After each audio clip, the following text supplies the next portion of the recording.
Hey everybody, Hey guys. We are back, and I am not a piece of paper this week. You were a really cute piece of paper then. Indeed, I make a cute piece of paper, guys. But I think we're all very happy that That's right. Juju has returned. So. I am back, and we're going to jump into the podcast.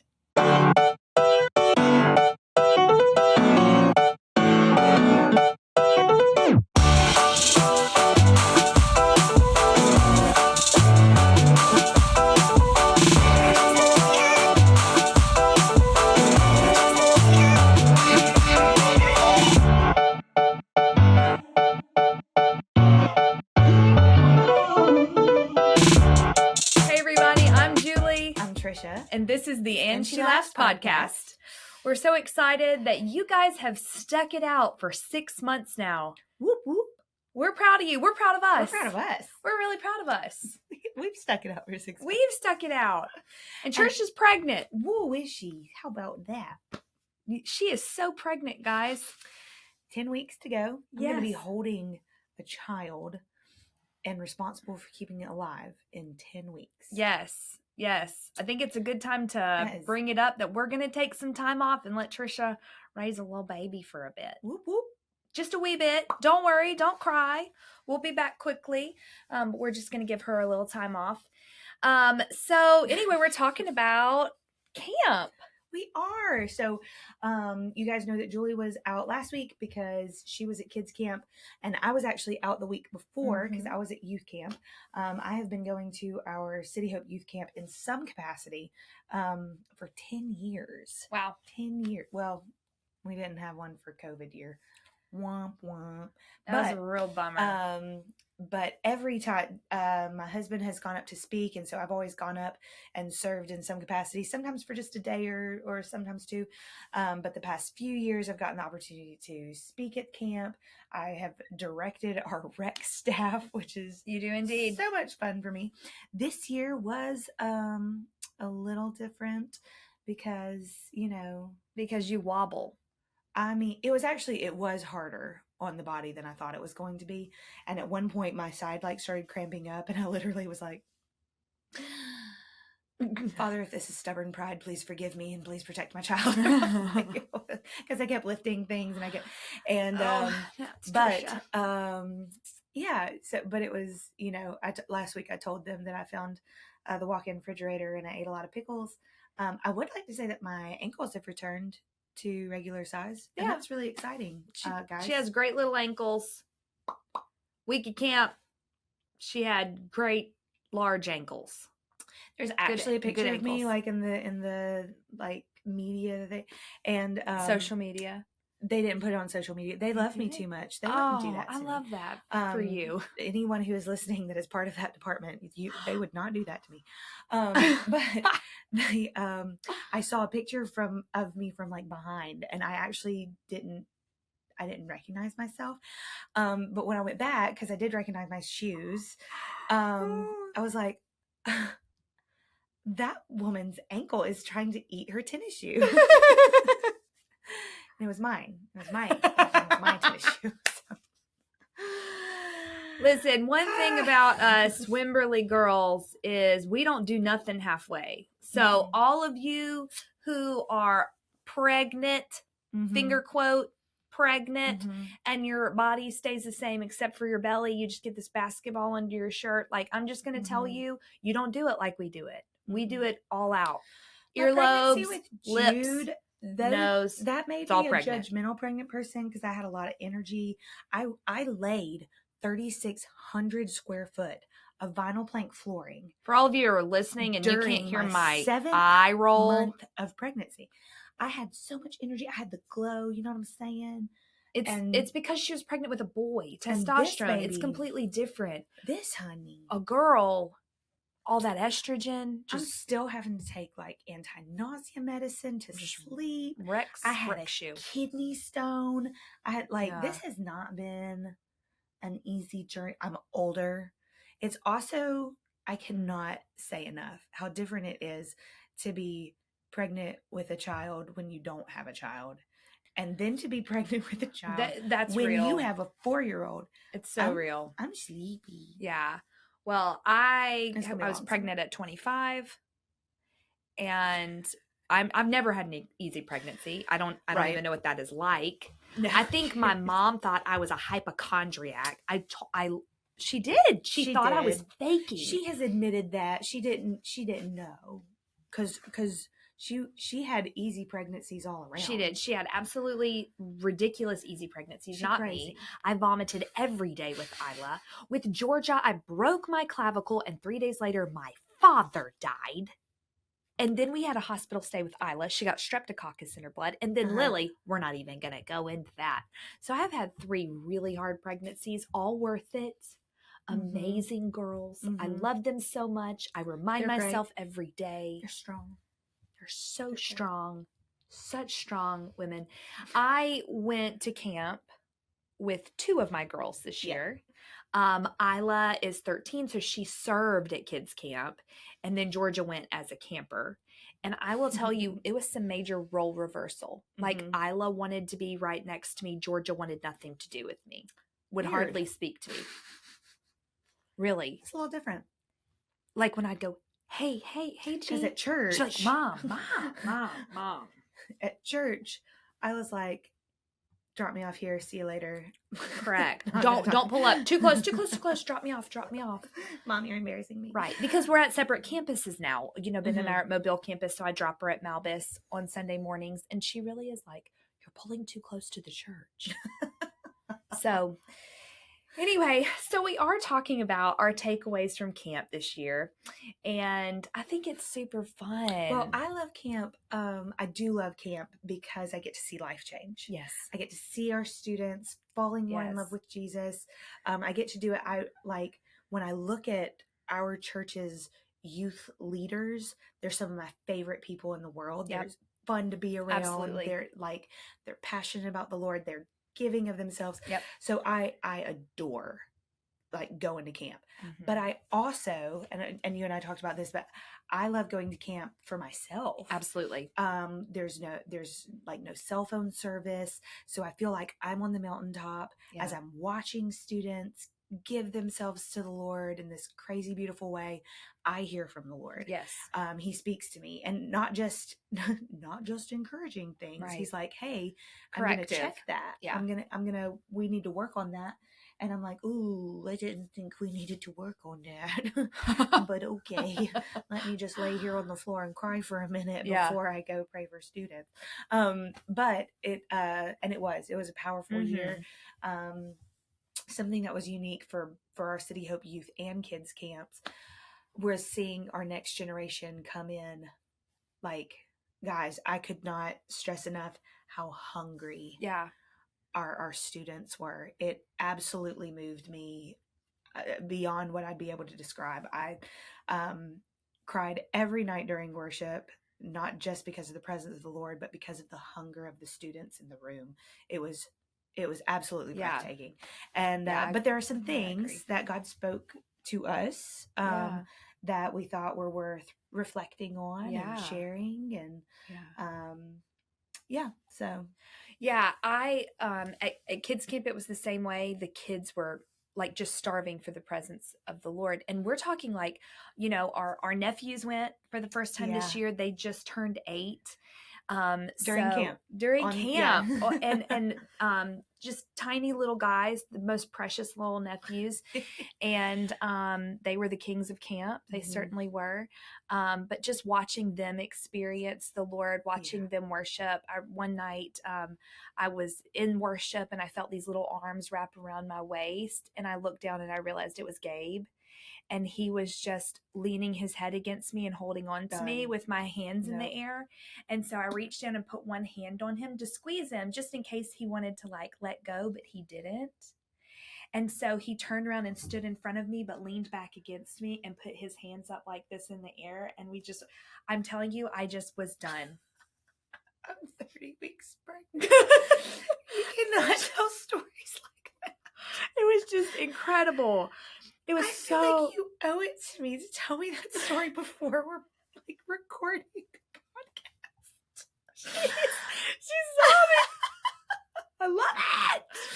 Just wait till I show you the pictures. They're amazing. One of my friends, Lindsay, was standing in the back and she was like snapping pictures the whole entire time. There's one picture of me like leaning down, kissing him on the head, and it's just the sweetest little thing. And Gabe is absolutely the one that is not really emotional. He's like super competitive. He always wants to be in the mix. He's precious, but he's not the like lovey huggy. He's not going to run up and hug you and kiss you. So when I looked down and saw that it was Gabe, I was just like, oh my gosh. Stop, heart. And I also got to watch Georgia. There was a leader that really attached. Rewind, reverse it. Attached to Georgia. Spiritually attacked some issues while attaching to. But there was a leader that attached to Georgia and prayed over her. And then I got to watch Isla minister, which was really beautiful. Yeah. Her sitting in the altars. At first, she really didn't know what her place looked like at camp. And to watch her like develop and, pray for kids, it was really, really incredible. So we decided we were going to share a couple of things that we learned from camp. So I'm watching my stomach move on the that's screen. Amazing. Y'all got to know Evelyn is active. She's on the podcast today. She is so here. So first thing I learned at kids camp is just lean in really quick. This is super spiritual. Late at night, when you are tired, it is important that you do not try to jump off the back of a golf cart. That's the first very spiritual thing that I learned. Okay. Because what day did you do this? The last day. Okay. Which was Thursday? It was Wednesday. Wednesday night. It was Wednesday night. We are recording this on Tuesday, so 6 days later, and she is actually still limping. I'm hunched over like Quasimodo today because I did not clear the footboard of the golf cart. My left cheek caught every bit of it and just tore it up. I don't even know how else to put it, guys. I'm just telling you that my left hip is somewhere in my brain today, and it is awful. Have you seen that girl that was trying to record a TikTok video that she backed into her bed and she makes this weird noise? Yes. Yes. And the internet lost its mind. They did all of these musical compilations. If you have not seen it, you need to Google TikTok video girl that backs into bed music compilation. They're fabulous. Hilarious. They're actually brilliant. Well, they're actually really, but that's every time you tell this story. That's what you think of? Well, yeah. It's not what happened.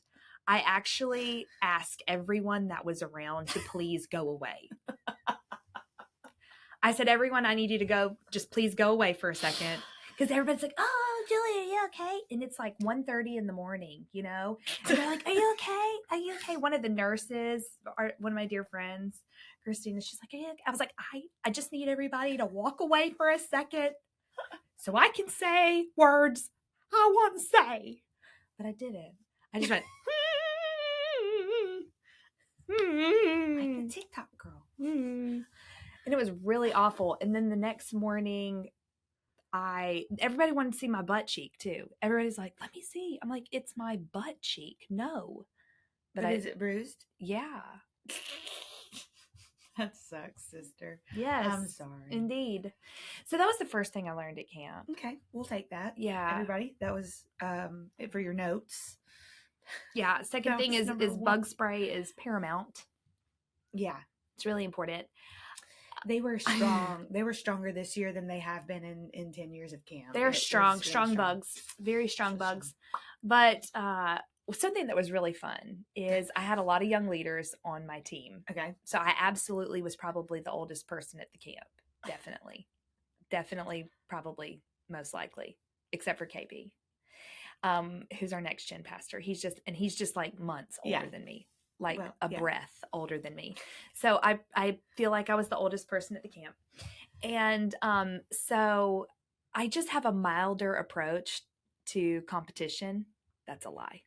Yeah, I was like, no, you don't. I try. I really try, everyone. I need you to know. I really try not to like engage in the competitiveness. I even tell myself, take a breath. It's camp. It's camp. It's about the altar. Yes. I even had a conversation with someone that was like, hey, listen, so if we win this and we don't lose the next one, we just keep it even, then we can win this. And I'm going, hey, listen, you know, the real win is Jesus. The real win is Jesus. And that leader was like, did you really just Jesus juke me right now? No, what I'm saying is if we get this and then we don't get scored on in the next, we could win. Do you hear me? And I was like, okay. All right. P.S. We did win. We won camp. The whole thing. Yep. We won the whole, we won all the competition. We won. We didn't think we were going to do it. We had a great strategy. But we had a lot of young leaders on our team. And they were very mouthy competitive. Wow. Yeah. Very mouthy competitive. Well, so the young leaders that were on your team for kids camp, yes, were the students at my youth camp. So yeah, no, I heard them. Yeah. So anyway, we were really quick in the beginning to be like, hey guys, we do not disagree with the rec staff. When the rec staff makes a call, you know, yeah, we go with whatever the rec staff says. You don't argue with the rec staff. So that it's like day one under the tent, we're getting ready to compete, you know, and we're like, you do not argue with the rec staff. And I'll be darned. The very first person to argue with rec staff was this girl right here. Okay. I wonder if we're ever going to be in the situation where I'm running rec staff and you're a team leader. No, this is never going to happen. It would be so because bad. Tricia learned from the best how to cut a throat. Okay. She learned from me how to cut a throat. Okay. So it would be carnage if we ever disagreed on a rec field. It would be absolute carnage.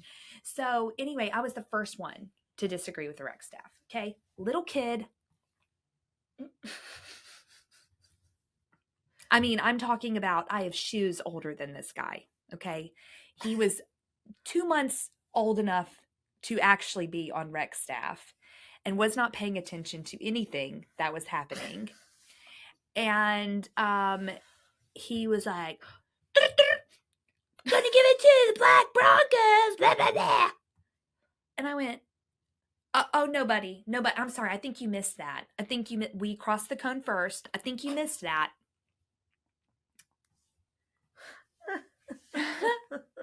So Georgia, sweet darling little Georgia, comes up and she was like, hey, mom, you literally just got done saying that we shouldn't argue with the rec staff. Praise God. First day, I'd had 8 hours of sleep the night before. So Georgia's not dead. Yeah. She's not dead today.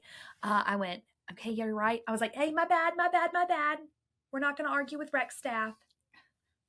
Bless you. But I'm only not arguing with you because I made it a rule. It's a principle. It's a principle of the matter. I got called out by my 9-year-old. Principle of the matter. I'm not going to argue with you. Even though you made the wrong call. It's cool. It's cool, buddy. Cute little guy. So we walk away. And I was like really embarrassed of myself. If I'm going to be honest. So I kind of shrunk into a hole and like closed my mouth a bit. Fast forward 3 days down the road and I am exhausted. I don't even care about the competition anymore. Kind of. Maybe I'm still running, you know, some kind of strategy in my head. Sorry, everyone. She just has to get her water, guys. She needs that water.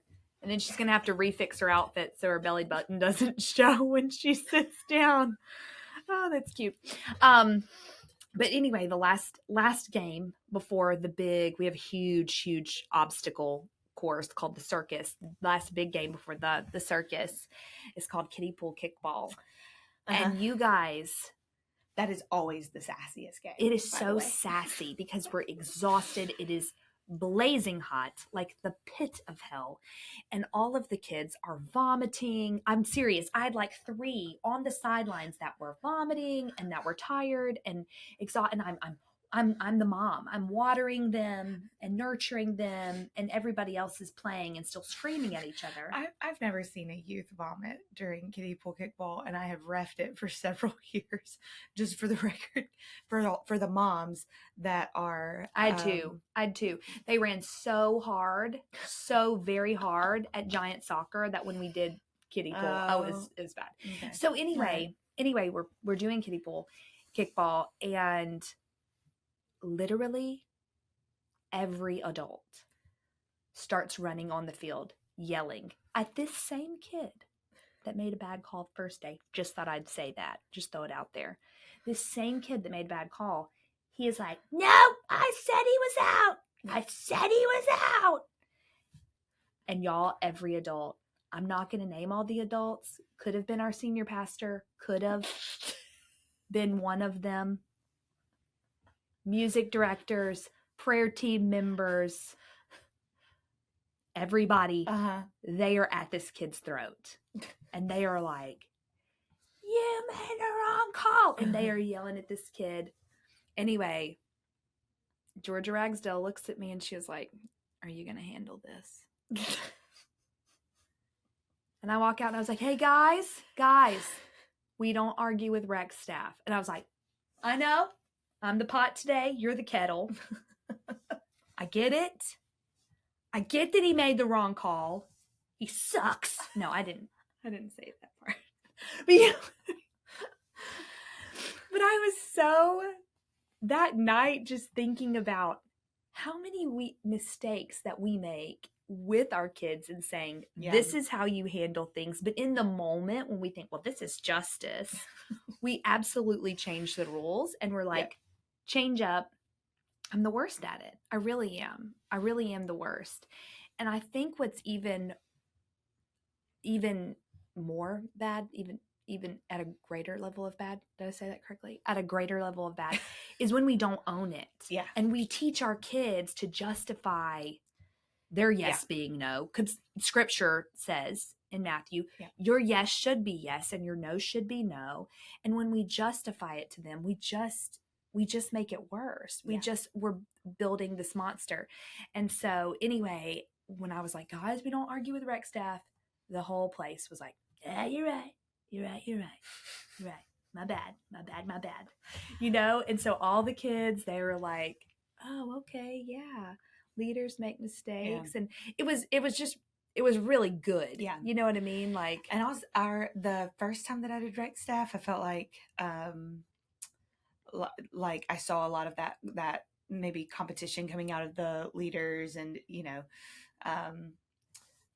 but the past few times that I've done it, I've felt like our leaders not only do a great job, like an actual great job of being like, hey, we honor the rec staff. Like if they miss a call, that can be part of sports. Right. Like, and actually our rec staff, I feel like our next gen staff has done a really good job of training our rec staff. Absolutely. Incredible. But even this year at youth camp we had, and she is one of my students. I adore this human so much. And I actually, when I say she's one of my students, she was on the Honduras mission trip that I was on earlier this year. And she was like MVP. Phenomenal. She was just like, everybody wanted her on their team. And she would be an incredible team leader. And she was a very hard worker, which is very needed on the rec staff.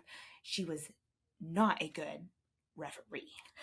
She did not want to draw lines. She did not want to. I don't think she ever used her whistle. Oh gosh, those people are like, oh no, did you get there first? Are you good? Oh, okay. Is that what you wanted? You wanted to be on base? I totally get that. I get that. Get on base. They asked me to get out and ref. Get off the field. They have a game that they've created called Harry Gator. It's actually one of my favorites. I love Harry Gator. But you need a strong person in the middle of the field kind of calling the game. There's two balls going at the same time. Yeah. And so she came up after the game, and I was talking to, I had 2 sideline refs. She was one of them and another girl was another. And I was like, okay, score 3-1. And the one girl's like, yes, ma'am, 3-1. And this other little girl who would be an MVP team leader, but was not an MVP ref, she went, I thought the score was 3-2. And I was like, well, baby, that's an impossible score. There's only 2 balls, and you can score 3 points or 1 point. So the score could be like 6-0 or 3-1 or 2-0 or 1-1. But it could actually never be 3-2. She was like, okay. And I was like, okay, why don't you go get us some water? I need a popsicle. That would be great. But for the most part, our rec staff is they've been phenomenal. But they're humans, right? And when you literally have like 35 teens versus 35 teens in kiddie pool kickball, guys, and so you're trying to count. It is carnage. Points, and it's carnage, so but it's fabulous. You can miss an out. You can, and so I feel like the culture of honor that our leaders have embraced, is so incredible. Well, and it's because the kids see a culture of dishonor all the time. They're on ball fields all the time. Your kids are on ball fields all the time, and they see people screaming and cussing at each other, and so it was amazing to me. I'd be like, let's model what nicey nice looks like. Let's model what kingdom looks like. Well, and we did. And if I'm gonna be praying for you in an altar for sure on Monday night, then Tuesday morning, you better not see me lose my crap over the eliminator. Correct. And honestly, this translates to our everyday lives. It does so much. Like, you can't be honking at somebody and flipping them off and then praying for them on Sunday. You just can't. You know what I'm saying? Or our parking lot gets real crazy. You can't. Well, I'm just saying, you're in the Starbucks line and you're ticked off about somebody cutting you off. Yeah. You know what I mean? But like, you got to be like, so many, God bless you. There's so many examples because, by all means, like, especially like our kids, I think that one of the most strong things that, because people ask mom all the time, like, how did you end up with 4 kids that still enjoy being around you? And, you know, I'm hesitant to say that are good humans because we're all still so flawed. But people ask mom, like, how, you know, and she has kind of boiled it down to, like, what they saw on Sundays was still what they saw at home. Yes. Now, we had, there's some give there. Well, I say it like this, like, not everyone was raised in trauma, but everyone was raised in dysfunction. Yes. Because we're broken. Sure. So, but whoever you are listening, you were raised in dysfunction. Yes. But there was effort. Yeah. Consistent effort. Yes. The showing up. Yes. The loving. And and when I see like our youth or our kids who struggle the most, it's often because who I see their parents to be on a Sunday or at a lunch or like is not who they go home with. Right. And the scripture you're talking about, like, let your yes be yes and let your no be no. Like, and even this past week during the message, Pastor Trey, one of his points was like, stop pretending. Yeah. You know, like, I don't like for there to be different versions of me. Right. And that involves having really honest conversations with yourself. But allowing the Holy Spirit to be like, hey, because, and I'm going to share next week, like how the Holy Spirit convicted me while my husband was preaching. Oh, gotta love that. Love our guys. Love them. But like, you have to allow not just hear what the Holy Spirit is saying. The Holy Spirit requires action. Right. Like, the Holy Spirit's not just like, hey, you should check that. Like, no, this is detrimental. Right. Your children are going to see this, and you know, and So I think it's also hard to humble yourself when your kid points out these flaws. But I would say that your kids probably know you better than anyone. Yeah. They see the good, the bad, the ugly. Yeah. And directed towards them. Yes. Or others. I mean, my sweetest self and my most angry self. Yes.